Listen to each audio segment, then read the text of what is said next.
Assalamualaikum warahmatullahi wabarakatuh. Salam sejahtera buat semuanya. Perkenalkan, nama saya Indriani dengan NPM 30619240118, Prodi Pendidikan Biologi.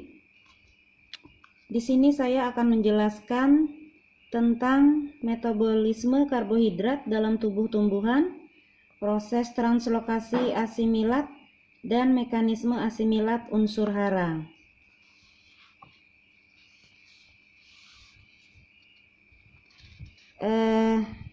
Presentasi ini untuk memenuhi tugas mata kuliah Fisiologi Tumbuhan yang diampu oleh dosen Ibu Yulianti Hidayah, SP, MPD.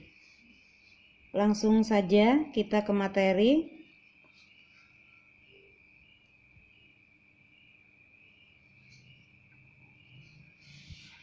Pendahuluan. Karbohidrat merupakan molekul yang sangat penting bagi tubuh makhluk hidup. Kata karbohidrat berasal dari kata karbon dan air. Secara sederhana, karbohidrat didefinisikan sebagai polimer gula. Karbohidrat adalah senyawa karbon yang mengandung sejumlah besar gugus hidroksil. Karbohidrat paling sederhana bisa berupa aldehid atau disebut polihidroksialdehid atau aldosa, atau berupa keton yang disebut polihidroksiketon atau ketosa.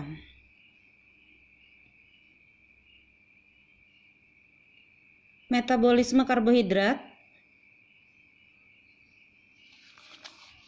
Metabolisme adalah keseluruhan proses kimiawi dalam tubuh organisme yang melibatkan energi dan enzim, diawali dengan substrat awal dan diakhiri produk akhir.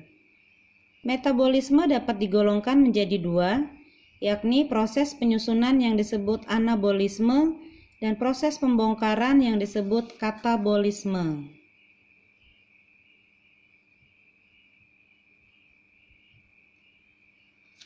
Karbohidrat merupakan hasil sintesis CO2 dan H2O dengan bantuan sinar matahari dan zat hijau daun atau klorofil melalui proses fotosintesis. Zat makanan ini merupakan sumber energi bagi organisme heterotrop atau makhluk hidup yang memperoleh energi dari sumber senyawa organik di lingkungannya. Pada proses pencernaan makanan, karbohidrat mengalami proses hidrolisis atau penguraian dengan menggunakan molekul air. Proses pencernaan karbohidrat terjadi dengan menguraikan polisakarida menjadi monosakarida.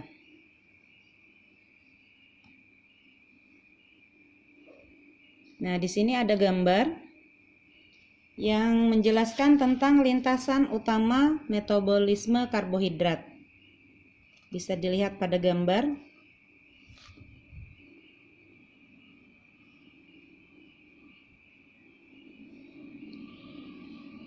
Selanjutnya, pembagian karbohidrat. Berdasarkan gugus gula penyusunnya, karbohidrat terbagi atas 1. Monosakarida atau C6H12O6. Monosakarida adalah karbohidrat yang terdiri dari satu gugus gula. Monosakarida ini memiliki rasa manis dan sifatnya mudah larut dalam air. Contoh dari monosakarida adalah heksosa, glukosa, fruktosa, galaktosa, monosa, ribose atau penyusun RNA, dan deoksiribosa atau penyusun DNA. Disakarida atau C12H22 Disakarida C12H22O11.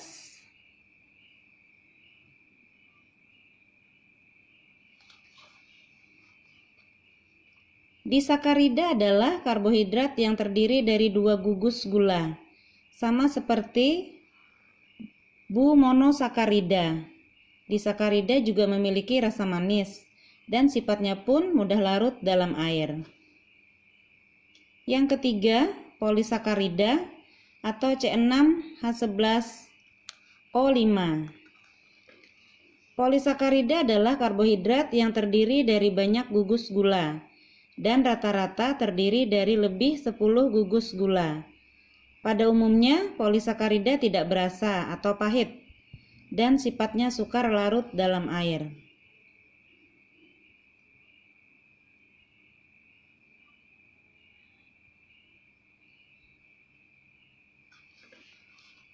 Selanjutnya, fungsi karbohidrat yaitu sebagai sumber energi utama.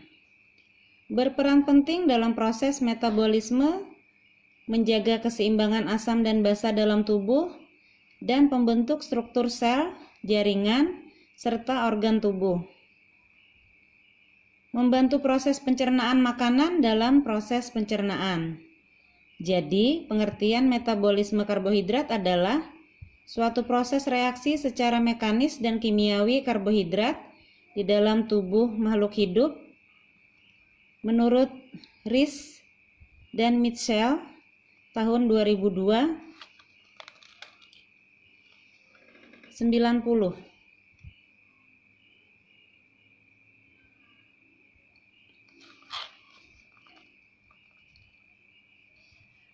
Selanjutnya, mengenai energi yang dihasilkan pada metabolisme karbohidrat. Metabolisme merupakan modifikasi senyawa kimia secara biokimia di dalam organisme dan sel. Metabolisme mencakup sintesis atau anabolisme dan penguraian atau katabolisme. Molekul organik kompleks yang biasanya terdiri atas tahapan-tahapan yang melibatkan enzim. Metabolisme sel mencakup semua proses kimia di dalam sel. Tanpa metabolisme, makhluk hidup tidak dapat bertahan hidup.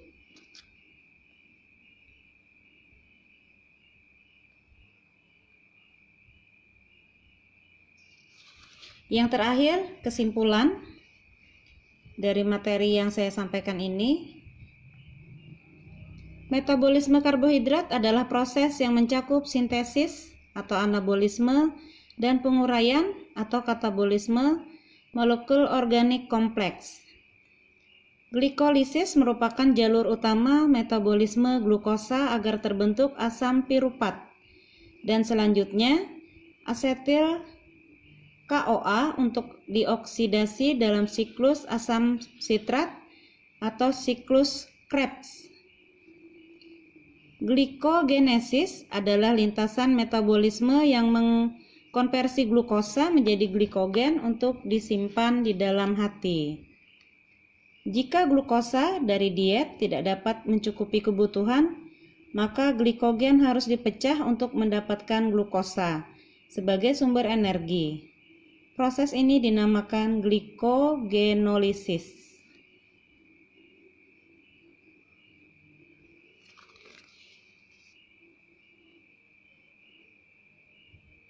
Demikian sedikit penjelasan dari saya tentang metabolisme karbohidrat dalam tubuh tumbuhan, proses translokasi asimilat, dan mekanisme asimilat unsur hara.